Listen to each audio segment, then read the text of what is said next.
What's up, everybody? Welcome to another episode of the podcast. I'm Mike, I'm Duran.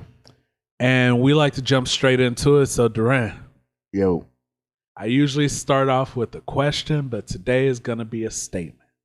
what statement is that, sir? I got cursed out today Why did you get cursed out today? because work is work, and I get cursed out probably at least once a week or yelled at or something like that. So, I guess to go into my question, Mm-hmm.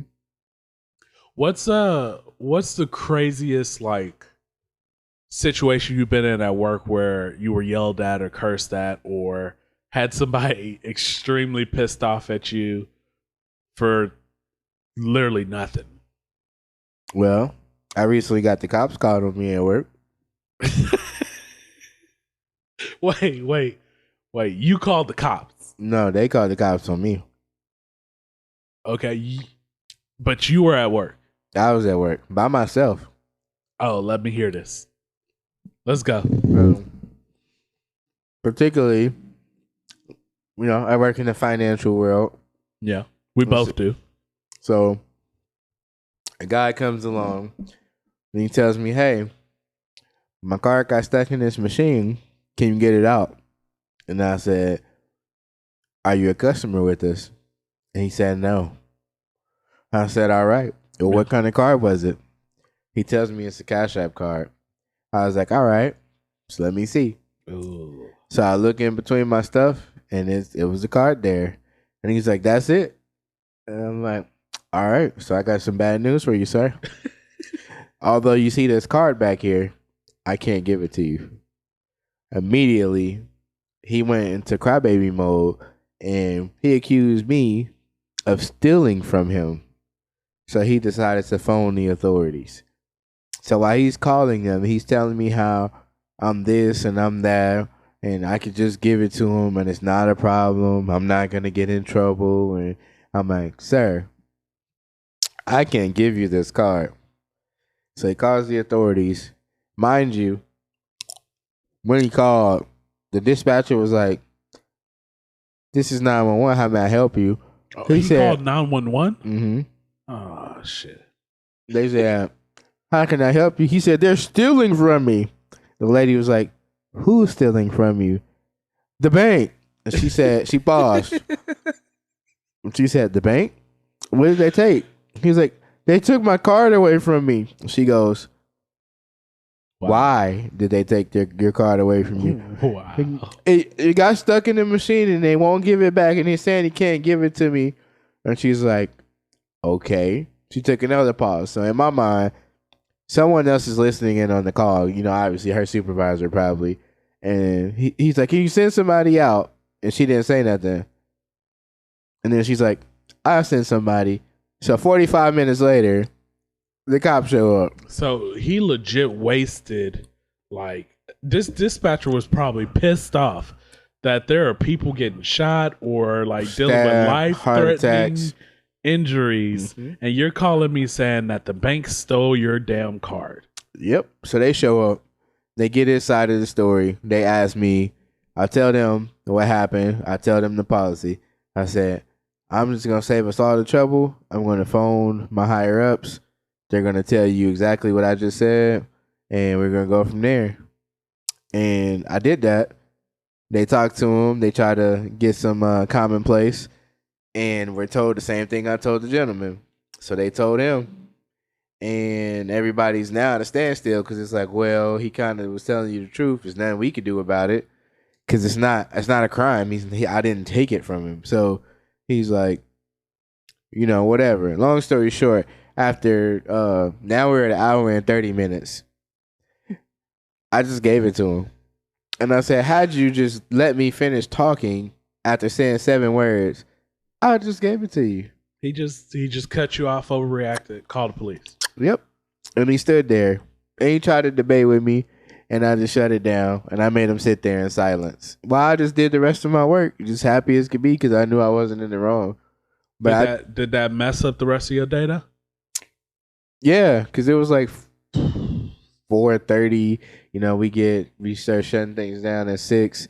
And I just couldn't believe that he just thought in his right mind that if he called the police, that I would give him his stuff back. Like, logically, I don't know how that made sense. Did you have any fear of being arrested that day? Not at all. Like, I didn't if even. I don't get his man his car back, they gonna take my ass to jail. Not at all. First of all, the door was locked, so I have to unlock the door for you to get over here. Second off, I literally did nothing wrong. I didn't even get his car to begin with. The contractors we have, the service machines, gave it to me. So I never, ever got it from him in the first place. I don't even know this man from a can of beans. But I was pissed because I was like, you wasted my time over there crying. He was really over there whining about it too. And he was just so convinced that because he called the cops, that was going to shake my resolve. Like, oh man, here you go. I'm sorry, man. Yeah. And I was like, no. And I told them no. And then they got told no again. And I was like, man. So, mind you, I'm getting more frustrated because, you know, they got the body cams now. Yeah. So both their body cams are on because you got to have credibility, say you did your job or whatever. Nah, they body cams on because they going back to the station going, look at this stupid shit. That's how I felt. I felt this like mofo called us for a damn debit card. Look at this. that's how I felt. And I'm like, I felt like I was on candid camera. And I was just looking right into his camera while I was talking to him so they could see how upset I was. Like, I'm not mad at him. I don't have nothing against. I don't even know this man. I have nothing against him. I just can't give it back. And I work at this institution. I'm not going to get in trouble for somebody I don't know. Right. I'm like, now you heard it from them themselves. I'm like, oh, shoot. Well, they just don't. Sorry, you just don't give it back. Now, my institution doesn't either. And I want to explain to people why real quick. When you're not our customer or not our member, we can't verify you are who you are. So if we give that card to you just because you say my card got stuck in there and you're not the actual person and they go off and use it, now we have helped you to steal their actual money in their account. And then let me give you the flip side. Even if you show me your ID, it does not change because you could say that we did steal something from you. And if there's a difference between when the card was not in your possession and when I had it, it's going to put us at fault. Or if fraudulent activity come later on, they're going to be like, oh, well, the person at the bank had my card, so they probably did it. It's just... It's stupid, right? Yeah, there's it's a bunch of reasons stupid. to just cancel the card and get a new one. Like, reset that Netflix, all of that. But I was mad because it was a Cash App card. Cash App the money to somebody else and do what you got to do. Get another one. In 3 days, you're going to get a new one. It's free. It's free. One more time. Free. Free? Now, why did you get cussed out? Oh, shit. You forgot all about that. Man, so I got cussed out because I stepped into the line of fire in front of one of my coworkers. Elaborate. So I hear this lady just going in on one of my coworkers. And Was she cussing? She's just yelling at this point. I will say she didn't like full on curse, except she did say like, oh, this is effing ridiculous. And this S is stupid. Well, she dropped the F-bomb. That's she cussing. did, right? Well, okay. What's the level of yelling between 1 and 5? Oh no, everybody in the institution heard it. Okay. And we had a full lobby. There was at least 6 members in line. Mm-hmm. Both of our people who were out at the desk were busy. And then all of the people who were up front had members. Okay. So I step in to stop an argument because when I walk in, she goes, hey, can I speak to you? Oh. And I'm like, yeah. She singled you out, so she knows you're the boss. Yeah. She asked, are you the manager? I said, yeah. I want to speak to you.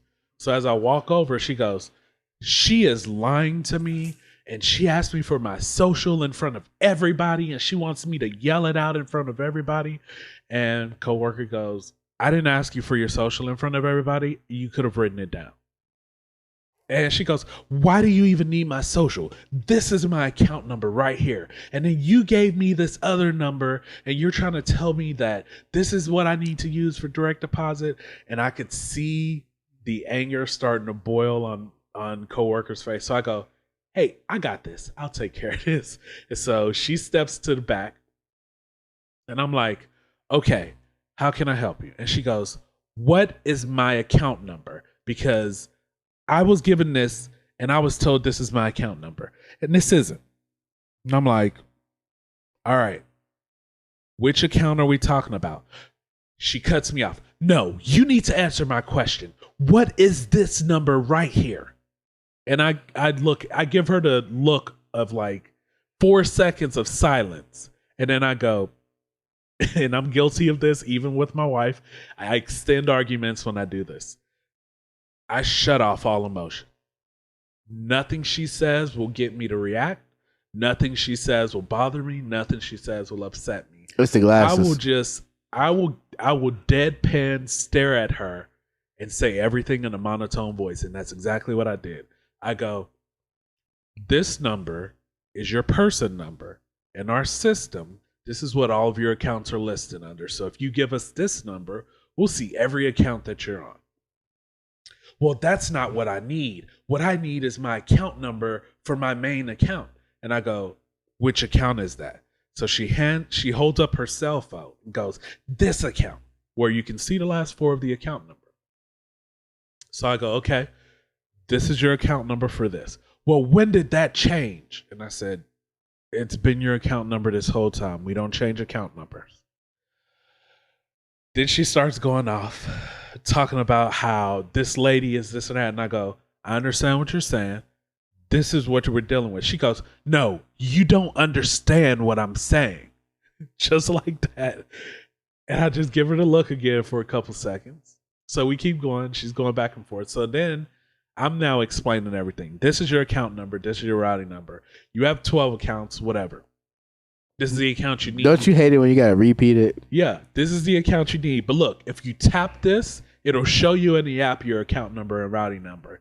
And then she goes, so what is this other number? And I go, you're not understanding what I'm saying. See, petty.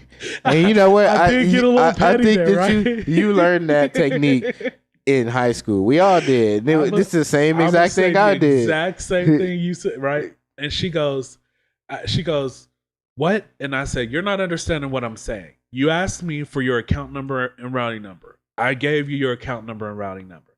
This number you have written down is your member number. I don't know why you have this. I was not here for the whole conversation. Well, that's the number she gave me. And she goes, you said you didn't know your account number and I couldn't find you by your ID. So I wrote your member number down and said it'll be easier if you give us this member number when you come in and we can find all of your accounts. So I go, okay, she gave you that so that we have easier time finding it. How about this? What if I just close my bank account? Ma'am, you have less than $12,000 with us. Like, if you really think that's a lot for a billions of dollar bank. Multi-billion. Right. Multi-billion dollar financial institution. And you think you having less than $12,000 is that's gonna stab us in the side and we're gonna be begging you to stay? No. I looked at her and I said, I can help you with that if you like. That's what I do. See, it's a je ne sais quoi about that. She got so pissed. She turned red and she goes, you know what you can help me with? Train your effing employees. And then she starts walking away. And I had a moment there. I had what I like to call a real nigga moment. Right? Where I could go, F you. Like, train your effing employees. Why don't you train your effing mouth? Right? Mm-hmm. Or I can piss her off one last time before she get out the door. And so I go, have a great day. And we'll just say, Karen, have a great day, Karen. She goes, yeah, I hope you don't. And walks out. And then everybody in the fucking lobby's looking at me now because she's yelling across, everything. And I keep my composure because at this point I'm deadpan. Dead face, emotionless. That's what it is. So, being in management, since we are both in management, then there's another story I want to share with you, but this is going to see our time. You know, my internal clock is ticking, so I'm gonna keep it short and just respond with another story that's clean and sweet. No, So we have no. particular. Let's not cut him short. Let's go to a part 2. So, let us know what y'all think. Everybody, I know everybody got these crazy work stories. Y'all comment. Let us know y'all crazy work stories, especially if y'all getting yelled at or chewed out by a customer or somebody, even a coworker, even a boss. And we'll catch y'all on the next episode. Follow us on social media under Before we forget, because the he podcast. forgot. And we'll catch y'all next time. Peace. Yep.